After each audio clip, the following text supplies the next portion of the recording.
Ya tomen en cuenta que existía un seminario, una institución religiosa por excelencia en lo que vendría a ser ese incipiente territorio de la futura Argentina. La economía comenzaba a tener un desarrollo, la población ya estaba asentada, si bien la ciudad no estaba en el lugar donde está actualmente, pero sí comenzaba a gravitar ya una economía de subsistencia, un mercado interno, y lo que sobraba se comenzaba a enviar a otras ciudades u otras jurisdicciones, ¿sí? Había dos formas de vida en Santiago del Estero. Aquella que se caracterizaba por ser un núcleo en esa incipiente ciudad, en esa ciudad de adobe, como decía Juan, y la mayoría de las personas comenzaba a residir lentamente en las estancias y en sus fincas, básicamente porque tenían una posibilidad más importante de tener un desarrollo económico, ya sea con ganado mayor o menor, o quizás también por cultivos. Pero comenzaba a haber un problema en esa ciudad de Santiago del Estero. El problema, paradójicamente, lo que después iba a ser de gran ayuda, el río Dulce, iba a ser eso, el río. Las crecidas, las avenidas, comienzan a amenazar de a poco esa ciudad que comenzaba a tener un desarrollo urbano incipiente y que de a poquito iba teniendo sus chacras y cementeras alrededor de esa primera urbe. Hay dos inundaciones importantes, 1627, 1628. Si el río comenzaba a amenazar esa ciudad, por supuesto las autoridades de esos momentos, los funcionarios, los cabildantes, comienzan a plantearse, hay que mudar la ciudad, hay que correrla unas leguas. Una legua era 4,5 kilómetros. Pero, por supuesto, en esos momentos había personas que estaban a favor y otros en contra. A favor por una cuestión de peligro que comenzaba a representar, y en contra por una cuestión de volver a construir la casa de adobe, volver a tomarse el trabajo, volver a radicarse y demás. Pasan los años, pasan unas décadas, y en 1663 se produce una inundación un poco más fuerte que las anteriores. Por supuesto, ya la decisión comienza a tener un poco más de fuerza y se inclinan por una cuestión importante que va a gravitar durante toda la época colonial, que es formar una gran acequia. Es lo que después nosotros conocemos como la acequia real. ¿Para qué iba a servir esto? Iba a tener dos funciones primordiales. Canalizar el agua del río Dulce, que iba a ingresar en la ciudad por distintos canales internos o hijuelas, y por otro lado, que posibilite que las personas se afinquen de un lado y del otro y puedan tener chacras y cementeras y dar otro color y dinamismo económico a la ciudad. En 1666 comienza a construirse esta acequia. Comienza a construirse esta nueva acequia, que es lo que nosotros conocemos actualmente como la Avenida Belgrano. Perfecto. Lentamente las personas ven esa posibilidad económica que comenzaba a posibilitar, digamos, esa nueva acequia, y comienzan a mudar sus casas. Comienzan a adquirir nuevos solares a los cabildantes, alrededor de 25 y 30 pesos, eran lo que valía un solar en esos momentos. Comenzaban a construir nuevamente sus casas y la ciudad definitiva comienza ya a tener una forma final cuando comienzan a construir la cuarta catedral a donde está actualmente, o sea, de espaldas a la Avenida Belgrano. No es la catedral actual, pero sí es el mismo lugar. La ciudad comienza a tener una fisonomía diferente durante esos años y la catedral se inaugura en 1686. Ahora bien, yo les marco este año porque al año siguiente se produce un hito en la historia de Santiago del Estero, o más precisamente en la historia impositiva de la ciudad. Un 6 de abril de 1687, el rey Carlos II otorga un beneficio económico a Santiago del Estero, que es una cédula real, uno de los documentos reales más importantes que podía conceder un rey con su firma, y le concede a Santiago del Estero el beneficio impositivo de cobrar 1 peso por cada carreta que pase. ¿Qué significaba eso? La ciudad tiene una fisonomía urbana definitiva, tiene su acequia, e impositivamente comienza a gravar aquellas carretas que pasaban y se dirigían del norte y hacia el sur. Aquellas que venían de Buenos Aires, aquellas que venían de Córdoba, aquellas que venían de Santa Fe, las que traían yerba, las que traían ropa, las que traían carne, las que llevaban absolutamente todos los bastimentos que se consumen en esos momentos, que iban al Alto Perú, y lo que del Alto Perú se dirigía hacia las ciudades del sur, como Córdoba y Buenos Aires. ¿Por qué le digo que es importante esto? ¿Y por qué estoy asociando con la acequia? Porque la acequia, imagínense, en esos momentos debía tener un mantenimiento. Y la cédula real específicamente destina el peso de cada carreta a dos cuestiones muy específicas y que solamente los cabildantes la tenían que obedecer, que después no lo hacen. Por un lado, el mantenimiento de esa acequia, que tenía que ser durante todo el año, porque imagínense una acequia cavada de tierra, en cualquier momento se enlamaba y se llenaba de tierra nuevamente, todo lo que trae el río Dulce, etc. Y por otro lado, el mantenimiento edilicio de las casas del Cabildo, donde funcionaba, por supuesto, la jerarquía administrativa de Santiago del Estero y en esos momentos como capital de la gobernación. Lo importante es que no solamente comenzamos a tener un beneficio impositivo formal otorgado por el rey, sino que Santiago del Estero comienza a crecer en el ejido urbano, cobrando no solamente ese impuesto del peso por carreta, sino también comienza a cobrar los alquileres de las casas del Cabildo, es decir, aquellas casas de nuestro Cabildo que estaban divididas en distintos cuartos, los cobraban a los viajeros, los cobraban a los ciudadanos y demás. Comienzan a cobrar también la venta de solares dentro de la ciudad para aquellos ciudadanos que quisieran afincarse dentro del ejido urbano. Comienza también a cobrarse, y esto también por otra cédula real, a las pulperías que existían en la ciudad. Y Santiago del Estero tenía el beneficio otorgado por el rey de tener 8 pulperías en la ciudad. Dependiendo de los años, los impuestos variaban. Algunos años se cobraban 15 pesos, otros años se cobraban 30, dependiendo de la necesidad del momento. Y Santiago del Estero comienza a crecer en su ejido urbano, y no solamente en lo que significaba esa ciudad que hoy está donde la conocemos, sino también en las cuestiones que tenía que ver con la ruralidad. ¿Cómo se mantenía mayormente o cuál era la economía más grande que existía en esos momentos? El trigo. No solamente se producía el trigo en lo que vendrían a ser las chacras y cementeras que eran regadas por esa nueva acequia real, sino también básicamente en aquellos poblados que iban de la mano del río Dulce hacia el sur y que también estaban del lado interno del río Salado en esa gran Mesopotamia santiagueña. Hay un dato, generalmente nosotros cuando abrimos los libros clásicos de historia, hablamos de que el siglo XVIII es la decadencia. Básicamente le dicen la decadencia porque, como ha dicho bien Ximena, se traslada el seminario, o sea, la sede episcopal, y después se va a la sede de la gobernación también. Pero más allá de eso, de que si existen dos despojos de dos cuestiones administrativas, la vida de Santiago del Estero continúa desarrollándose en lo político, con la tenencia de la gobernación. Ya no residían los gobernadores aquí hace muchos años, pero sí teníamos un teniente de gobernador y el resto de los oficios concejiles que se elegían anualmente.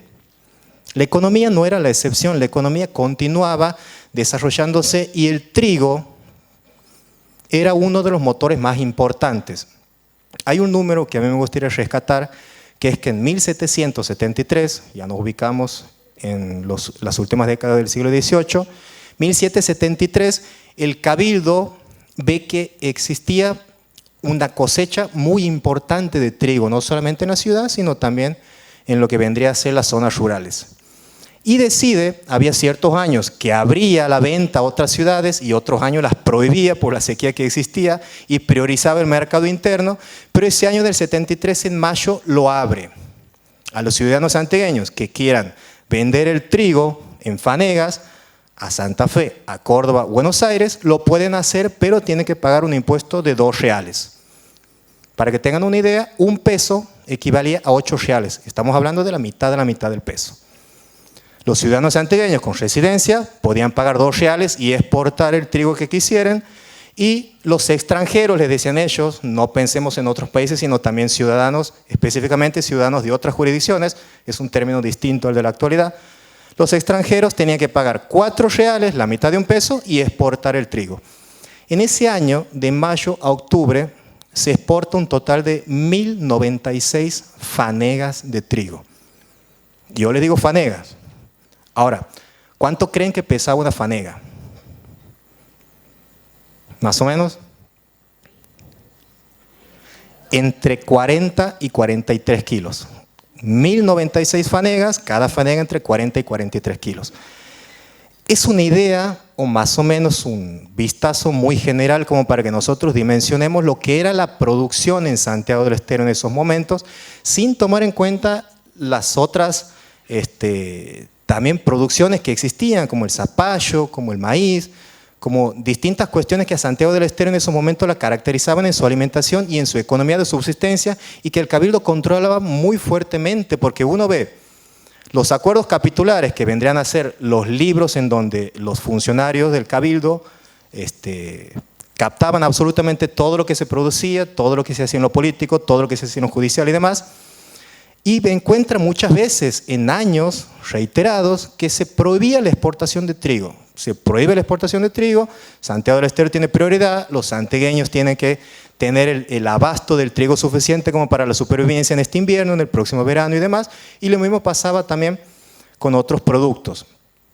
Pero creo que lentamente nosotros tenemos que ir desterrando, por ejemplo, de ese, como se les decía, oscuro siglo XVIII de Santiago del Estero, la decadencia, la pobreza y demás, cuando quizás hay que empezar a mirar un poco más los números de una manera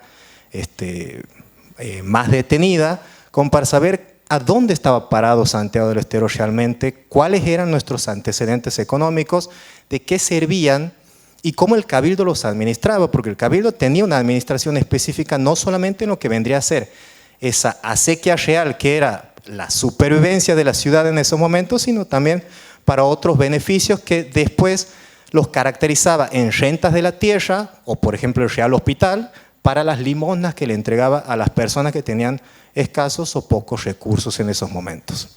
A raíz de la descripción de lo que iba perdiendo Santiago del Estero es donde ya llegamos al año 1800-1814, donde Santiago del Estero empieza a protestar en contra del gobierno nacional porque había subdividido la subtenencia.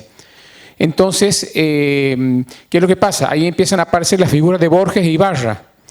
Borges inicia su revolución y ¿por qué? Porque Posadas en 1814 había decidido dividir las intendencias. Santiago del Estero depende de Tucumán, junto con Catamarca, y Salta, Jujuy con Salta y Córdoba con Mendoza y otras provincias. Entonces Santiago del Estero empieza a protestar. ¿Por qué? Porque venía Tucumán como cabecera de la gobernación y sacaba todo lo que había del tesoro y se lo llevaban ellos. Repartían y a Santiago quedaba poco. Entonces, el motivo ese es el que empieza a moverse Santiago del Estero en contra de la subdivisión esa. Ahí llegamos al momento donde el fusilamiento de Borges, por sus alzamientos, junto con Isnardi, con otro de los gobernantes que estaban ahí. En ese momento es aplacado, muere Borges y Santiago del Estero sigue dependiendo de Tucumán hasta que llega en 1820, donde empieza a intervenir Ibarra para tratar de liberarse del yugo de Tucumán. Vamos a hacerlo así rápidamente. Hay una anécdota linda donde cuando lo estaban obligando los cabildantes santiagueños por parte de Tucumán para elegir un diputado, llegan las tropas de Tucumán a Santiago del Estero con la cabeza de Chauri y empiezan a presionar al Cabildo. Entonces, ¿qué hacen? Algunos integrantes del Cabildo que no eran partidarios de Tucumán los llaman a Ibarra, que estaba en Arpones, y Ibarra se instala en las afueras de la ciudad. Entonces, una manera de expulsarlos o a presionar a los tucumanos, a las 4 de la mañana les manda una misiva y les dice que en el término de 1 hora, a partir de que reciben esta misiva, tiene que salir de la ciudad, las tropas tucumanas, si no, él cargaba con todo sobre la capital. 4 de la mañana dormía todo el mundo. Imagínense la picardía de Ibarra de mandarles a esa hora. No, ni bien llega, Ibarra carga totalmente contra la ciudad donde estaban todas las tropas tucumanas y se produce la batalla en donde es San Francisco, la calle Urquiza, Ahí se llamaban las calles Las Catalinas. Termina ganando las tropas de Ibarras y toma la ciudad, reúne a los 2 o 3 días de nuevo el cabildo, y ya hace que participen todas las localidades del interior con un representante para declarar la autonomía, y bueno, sale él como gobernador, ¿no? Es decir, todo ese proceso autonomista es por todo lo que relataron los chicos recién, ¿no? De cómo a Santiago se ha ido desprendiendo de eso, ¿no? Entonces la idea era que Santiago vuelva a tener su impronta y su autonomía. 2 años después un año después se firma el Pacto de Vinará, que también nos hemos estado festejando nosotros. Por eso todo este entramado económico y político y religioso termina en esto, ¿no? En el tema de la declaración de la autonomía. La autonomía de Santiago del Estero no se gesta por una cuestión romántica del santiagueño, que el santiagueño quería tener su propia administración, quería manejar sus propias instituciones, quería separarse de Tucumán. La autonomía de Santiago del Estero es una cuestión meramente impositiva. Todos nuestros impuestos, desde lo que vendría a ser el inicio de las batallas por la Revolución de Mayo, iban a parar luego de 1814 a la capital de la gobernación. Imagínense todo lo que venimos hablando en cuanto a recaudaciones, que es un breve pantallazo, iba hacia la capital, que era Tucumán, y Santiago del Estero quedaba con una cuestión de 0% recaudado. Se utilizaba en San Miguel de Tucumán para pagar los gastos de la gobernación, para pagar los gastos del Ejército del Norte, para pagar sueldos, para pagar todo lo que vendría a ser cuestiones de la guerra, y lo que quedaba, los remanentes, venía a Santiago, que era un porcentaje menor. Esa era la cuestión principal de por qué se gesta la autonomía de Santiago del Estero. Viene después lo que dice Juan, la declaración, después de varias etapas, Cisnardi, Borges, Ibarra, y después tiene el gobierno de Ibarra desde 1820, el 27 de abril, hasta que muere el 15 de julio de 1851. Más de 3 décadas. Ibarra en el poder de Santiago del Estero, y le da una fisonomía propia a lo que es Santiago del Estero, con un gobierno fuerte, en donde se caracteriza por manejar, digamos, la provincia en esos momentos con los 3 poderes ejecutivos que ya existían.